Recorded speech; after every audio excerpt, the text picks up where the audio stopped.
But you might have noticed that they all look different than what you're used to seeing of my work, with the exception of those two tiny pieces over there. All of these quilts are a new direction for me, and I'm calling them salvage quilts. They're made out of quilts that were discarded for one reason or another. Almost all of these quilts were made from materials that came from Eli Leon's collection, which had thousands of quilts. There were major sales. Hundreds of people have bought from the collection. Many are going into museums.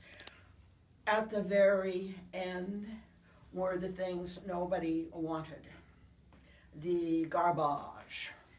And so I thought I would like to see what I could do with the things that nobody wanted. This one against this wall here was the first one I did. It's been quite a voyage because this was in rags. Unfortunately, I didn't take any pictures of it before that, but this was in rags, and the date that was given for it was around 1880. These pieces, if you look closely at these pieces, they don't make prints like those anymore. They're beautiful, beautiful fabrics and very finely done. But this was a huge hole. There were holes. There were shreds. It was just in shreds.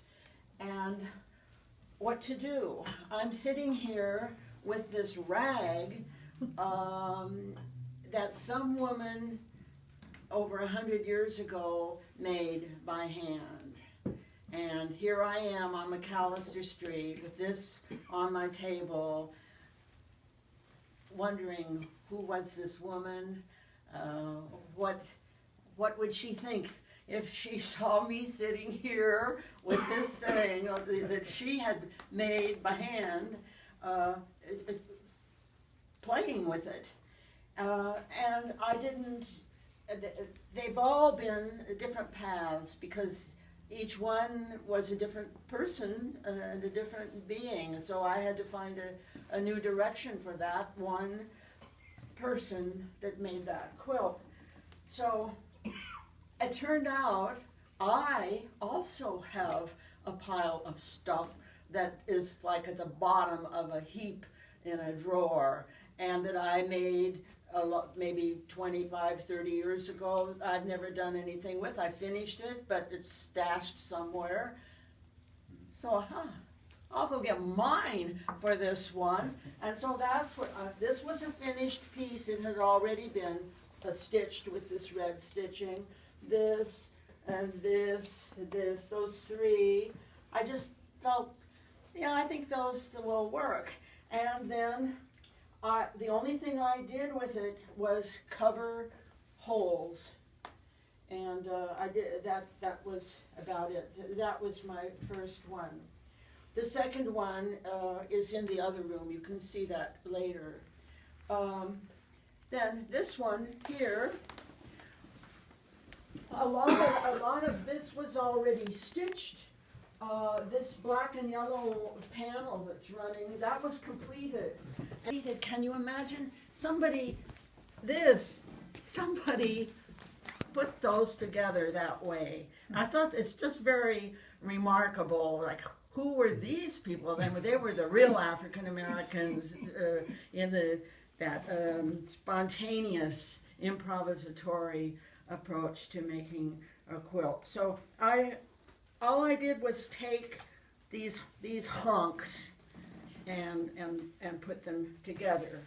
And then the back also I thought went with it very, very well. I call it the Jesus quilt. I mean, nobody wanted it. It had the ruffle, and then it was the green squares. It was a finished piece wasn't in bad shape, had one little spot on it, but, you know, it was nothing I would ever want. Then I saw these little, what we used to call pickaninnies, now that's not politically correct, these little pickaninnies, and as soon as I saw them, I thought, yes, I can do something with the Jesus quilt. You know, they will go. So I put the striped, everything was from the Eli collection. And then there was another really trashed quilt in pieces that had these diamonds. So I cut those out and put those on. So that was that one. It rocks, Margaret. I mean, why would I ever want anything like this? But I thought, you put it together with the right thing, plus the ruffle, I mean. Why? Then, but by then, I was starting to think, there's something just beautiful about them when they're the shreds, the tears, the coming apart. Maybe just let that stand. I mean, this had been patched many times, and so I left all this stuff. I just think it's very beautiful and what it does with the texture.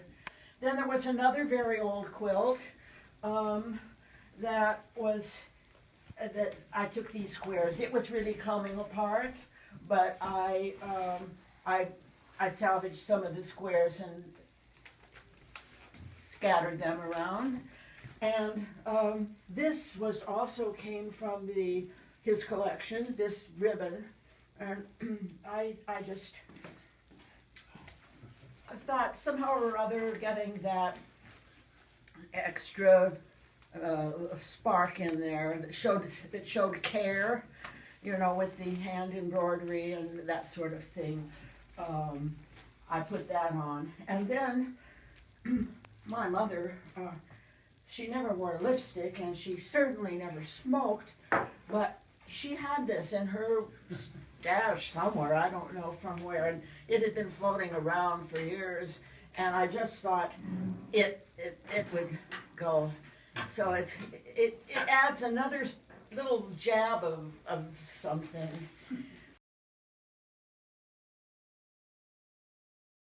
There are two things. They were at the bottom of the heap. I mean, all sales were over, garbage was being hauled away.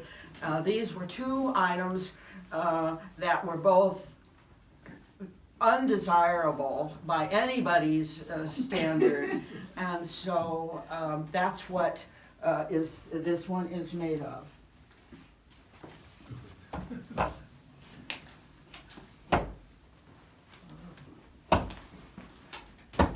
It's wow.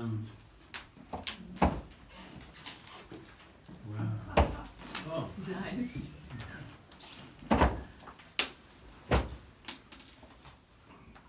wow. This is terrific. Whoa. Yay. This was just in a wad. I don't know if you remember these things. I don't remember either one of them. This was just in a wad. It was, obviously a hand-blocked piece of fabric, somebody did. Yeah. This was a polyester double knit pantsuit, intact. Wow, great. In the same wad. Yes. Hi, Peggy. Hi. What did you put on the back, Margaret? Oh, All right. Oh, wow. Ooh. That's interesting. Same. Wow. Different. Wow, I love Whoa. the colored thread. and it's all hand quilted Ooh. with threads that Marcia brought me from Japan, a colored Sachiko threads. Oh, Very nice. I can see the color from here. oh, It really that's shows. gorgeous. Yeah, it's nice. Well, I've never done yes. anything remotely like this. It's That is so This one's fun. amazing.